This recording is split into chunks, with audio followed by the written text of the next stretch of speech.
Hello and welcome back to the channel today. Andy here, and today back in a bit more of a somber mood for a special Nürburgring hot lap.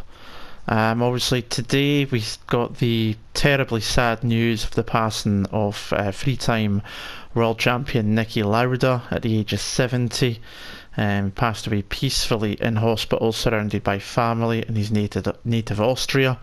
He'd been in hospital on kidney dialysis, bit of treatment, as he'd had obviously kidneys replaced before, long before, etc. So many health injuries, as we know, pertaining back to 1976 with that ferocious accident here at this very circuit.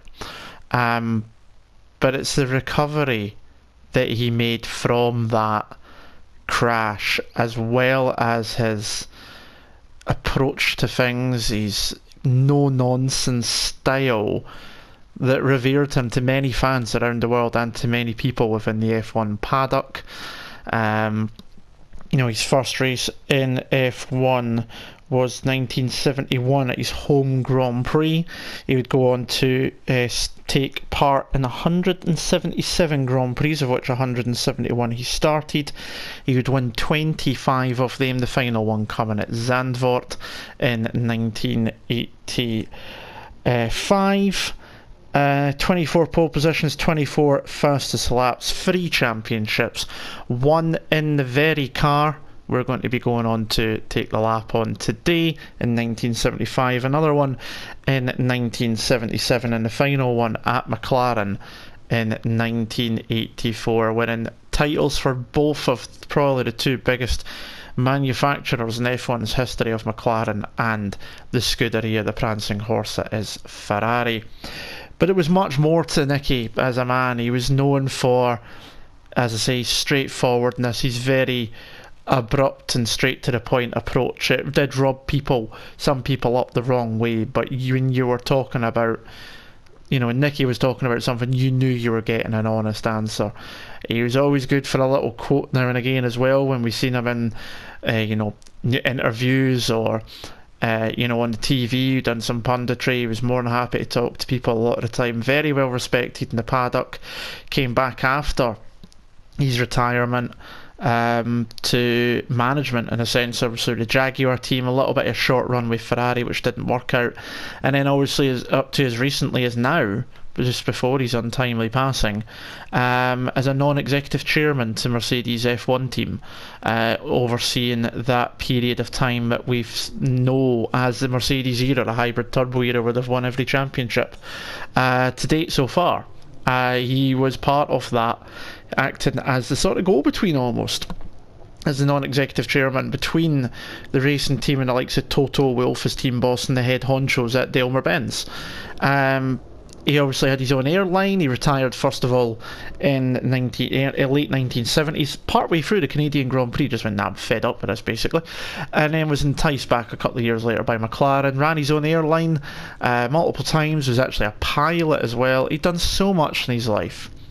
But obviously the biggest part is that accident in 1976. Started on wet tyres, where there was a bit of a downpour at the start of the race, but most of the track was dry. Pitted at the end of lap 1 for slick tyres, was making up time, came up to the Berwick corner part way round the lap, and the car coming round the left hand kink speared to the right into the wall, burst into flames. His helmet flew off during that crash as well. He was hit by another car, and although he was helped by his fellow drivers to get out of the car and was able to stand afterwards, he soon lapsed into a coma and was in hospital, and read the last rites, if I remember correctly, twice as well. And they didn't think he was going to make it, and through sheer determination and willpower, he was back in the car at the Italian Grand Prix, the fastest track on the calendar, 6 weeks later. An unbelievable comeback. Whether you look at it as a sporting comeback, as a racing comeback, or just as a comeback in life itself, It was one of the most amazing feats of human strength and determination you're ever likely to see in your life. There's not many, as I tweeted out earlier, that can hold a candle to what Niki's determination was. So what we're going to do is we're going to take his championship winning car, 1975 first championship winning car, the 312T, around the Nordschleife and see how quick we can lap this thing as a special one-off, a sort of tribute salute to the great Austrian. And I don't wear a cap, but if I could, I would certainly doff it to the great man himself. But so here we go then for a lap in Niki's first championship winning car, the 312T, around the Nordschleife in this special one-off hot lap to remember the great Austrian.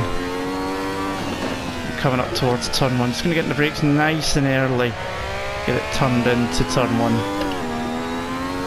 It's a tricky car to drive, but it's not as bad as some cars around this period of time that are extremely nervous. This one can have a tendency, but you can tell that someone with the technical nous of Lauda and Foggiani and all of that into the team probably come, oh, big moment. I'm going to keep it going though. Caught that one quite nicely actually.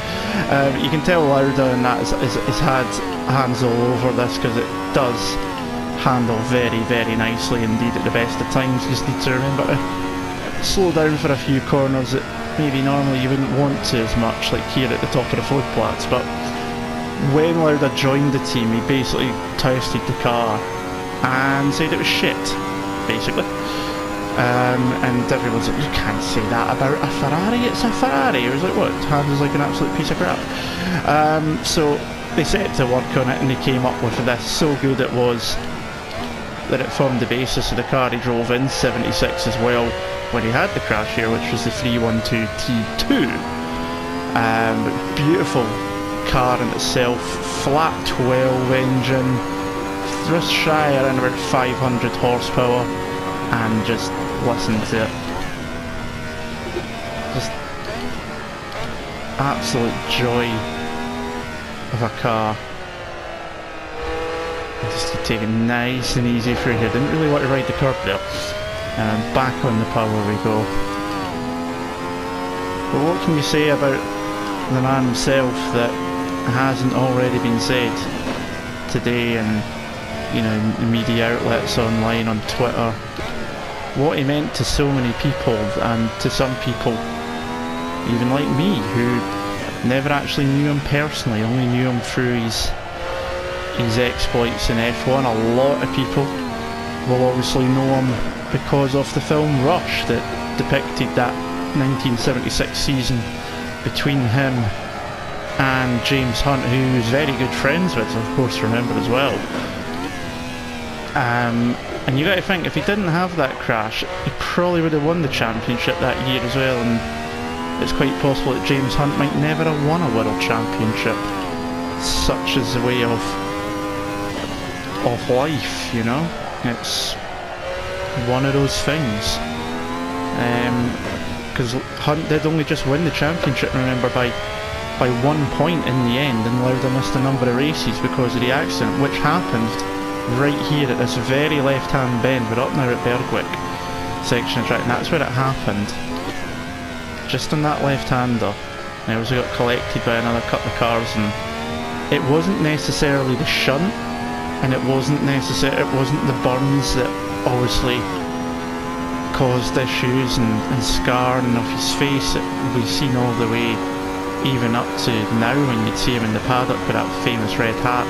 It was all the toxic fumes from the flames and the fire extinguishers that done it. They had to put tubes down him to suck all the crap basically from his lungs. If they gave him any oxygen, it probably would have killed him, as it would have been too pure for the lungs to be able to take and handle. And to be back in a car 6 weeks after such a thing is just, it's incredible. It's an amazing feat of human determination, as I said, in the build-up, and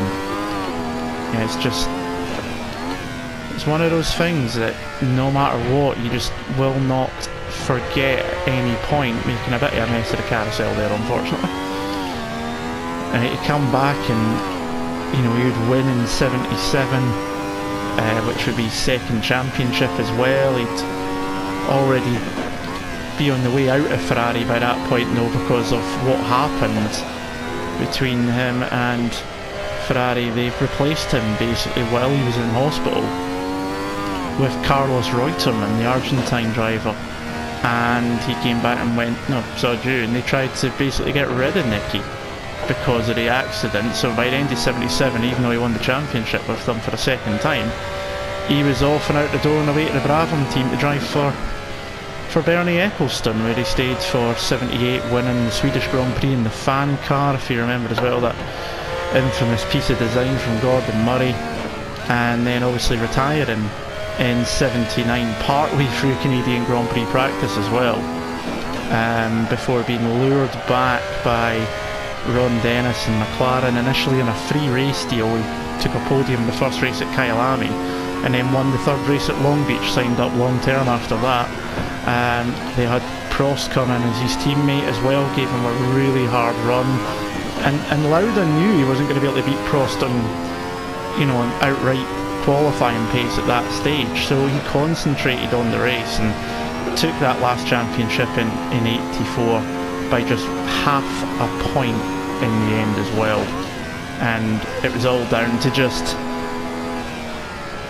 thinking the long game, really, you being the wily veteran, something that we think of Prost nowadays, but back then obviously he was still without a championship and a young whippersnapper, so to speak, in some sense. But Niki just done so much, and it's a life of his that's more should be celebrated rather than mourned, because obviously he could have been a goner a long time before, and he's done so much for his life that puts a lot of people to shame, really. We're coming up towards the end of the lap now. We're getting the chance to really open up the V12 now. It's just absolutely singing down this long back straight. Just listen.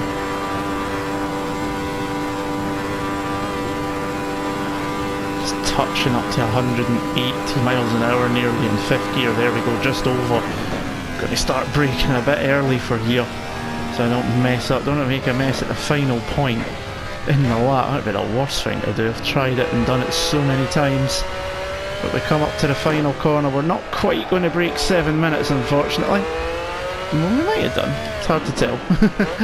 But either way, across the line we go, and that is a lap in a legend. The 312T, a legendary car in its own right, driven by the man that was and is and always will be three-time world champion Niki Lauda.